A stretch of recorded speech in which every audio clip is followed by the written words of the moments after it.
Shalom teman-teman, kiranya hari ini Anda diberkati bersama dengan keluarga.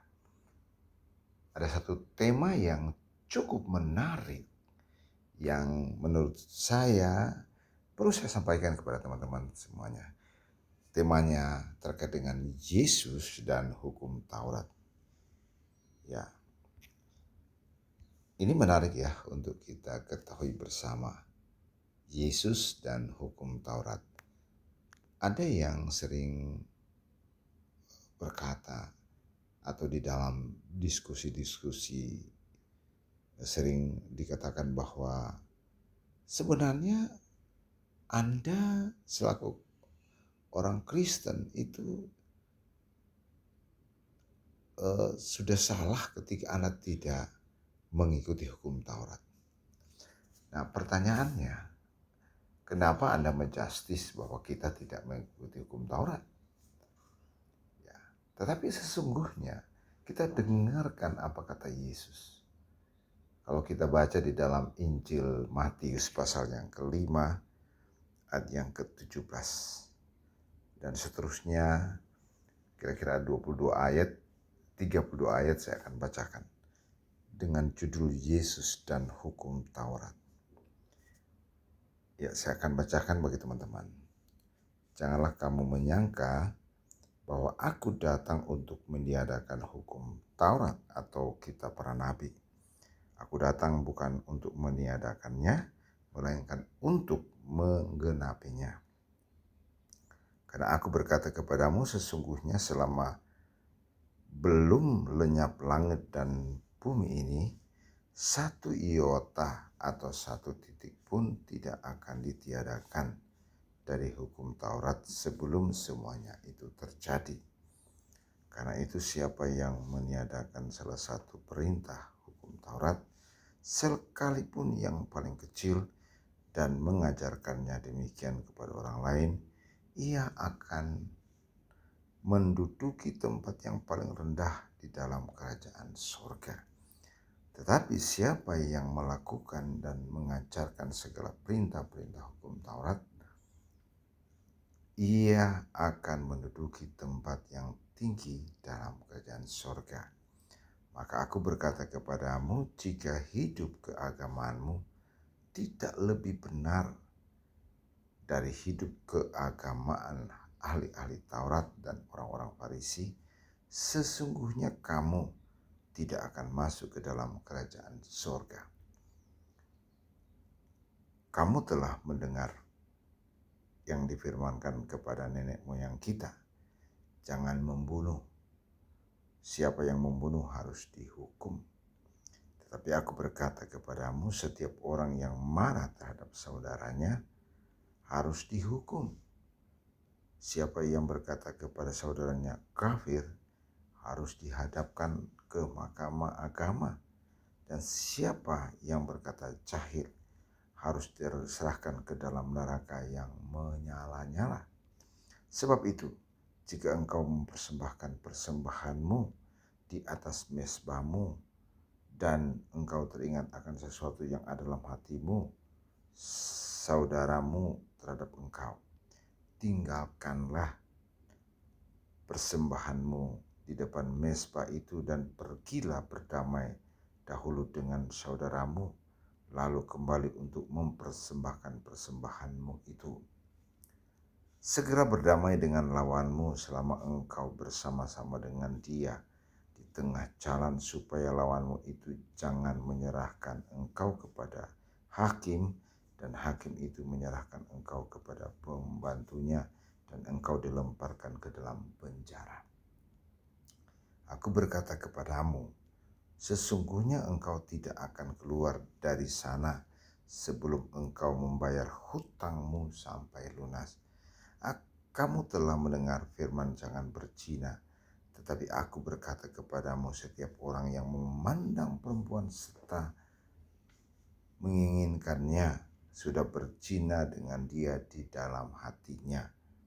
Maka jika matamu yang kanan menyesatkan engkau, cungkilah dan buanglah itu, karena lebih baik bagimu jika satu dari anggota tubuhmu binasa daripada tubuhmu dengan utuh dicampakkan ke dalam neraka.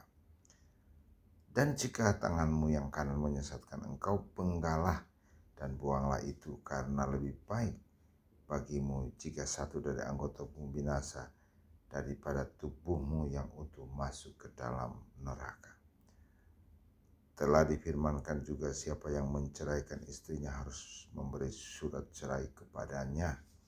Tetapi aku berkata kepadamu, setiap orang yang menceraikan istrinya kecuali karena zina, ia menjadikan istrinya berzina. Dan siapa yang kawin dengan perempuan yang diceraikan, ia berbuat zina.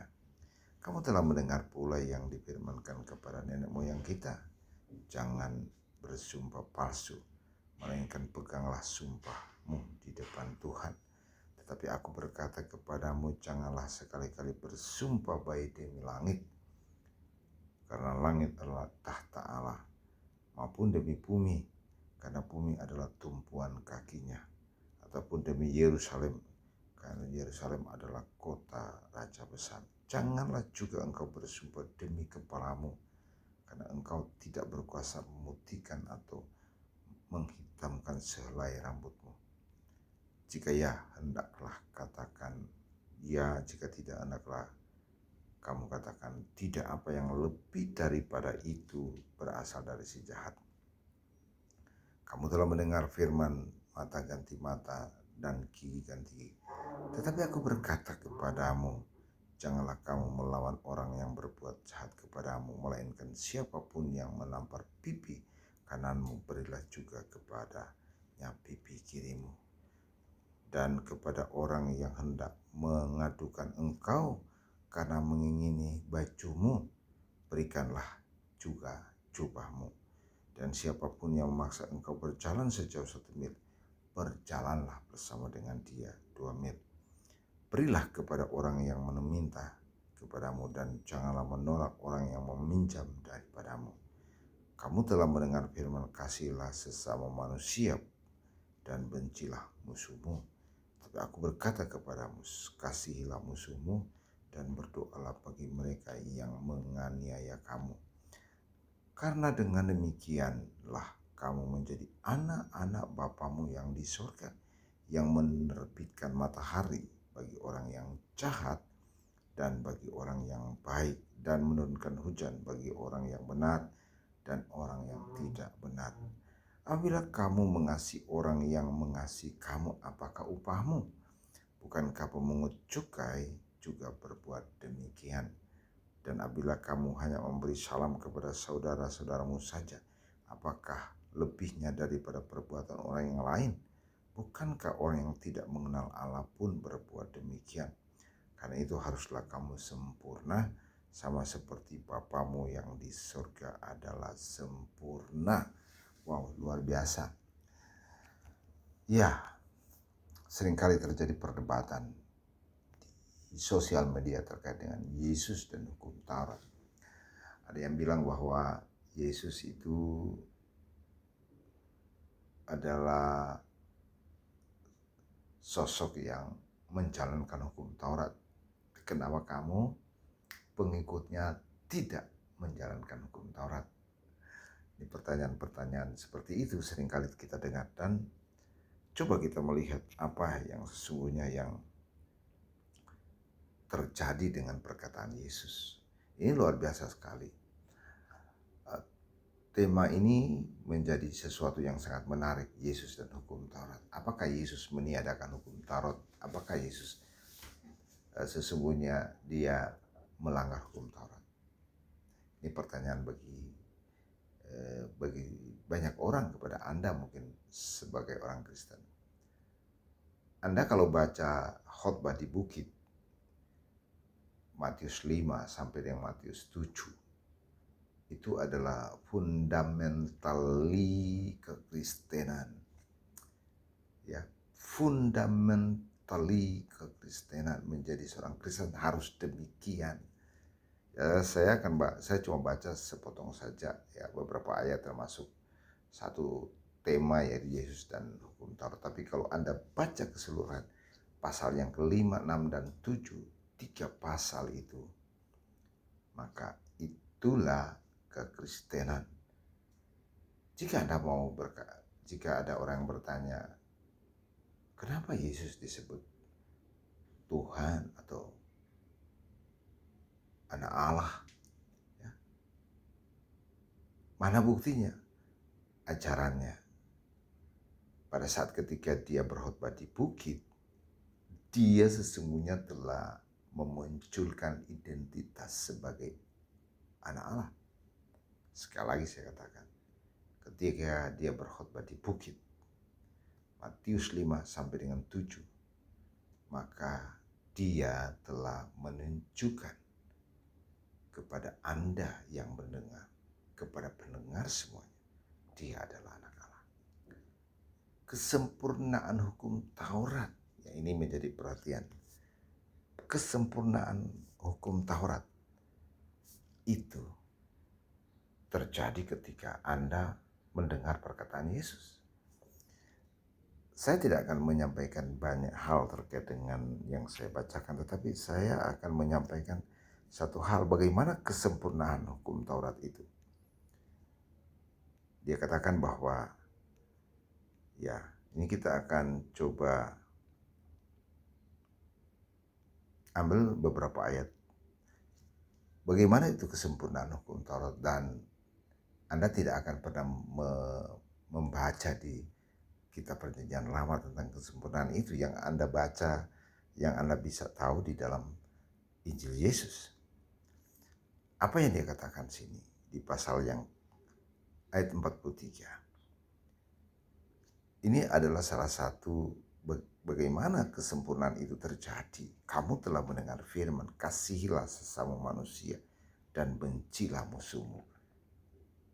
Ayat 43 ini, itu benar-benar ada di dalam perjanjian lama di Taurat Musa.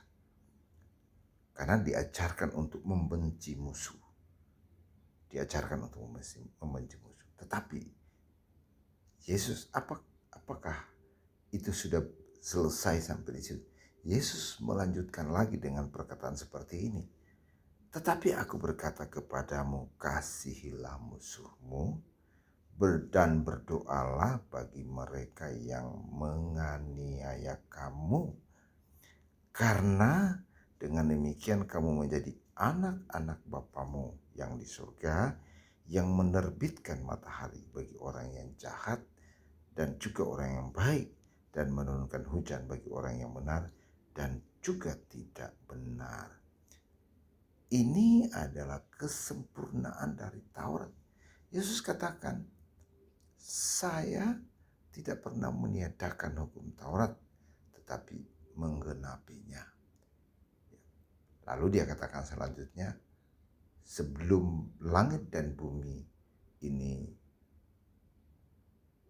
hancur atau hilang, ya kiamat lah istilahnya itu, maka tidak ada satu iota pun, satu titik pun dari perintah-perintah Tuhan itu yang harus ditiadakan. Tidak ada.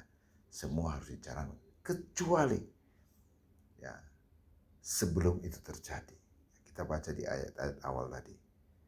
Ya, dibaca di ayat-ayat yang awal dari topik Yesus dan hukum Taurat.